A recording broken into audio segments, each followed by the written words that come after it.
ప్రభు అయిన యేసుక్రీస్తు వారు చనిపోయింది దేనికి చెప్పనా? కేవలం అన్యులకు రక్షణ ఇవ్వడానికే కాదు. ప్రభు అయిన యేసుక్రీస్తు వారు చనిపోయింది కేవలం మన పాపాల కొరకే కాదు.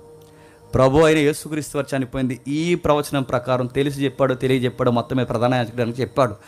ఆ చెప్పిన ప్రవచనం ప్రకారం ఏంటో తెలుసా? ఇశ్రాయేలు మళ్ళీ సమకూడి దేవుని పిల్లలుగా మారుతారు.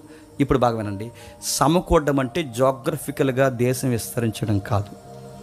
దేవుడు తన ప్రవచనాన్ని చాలా డీప్గా చెప్పాడు. ఏమనంటే ఎలా సమకూరుతారంటే సంఘముగా ఫామ్ అవుతారు. ఎలా ఫామ్ అవుతారు?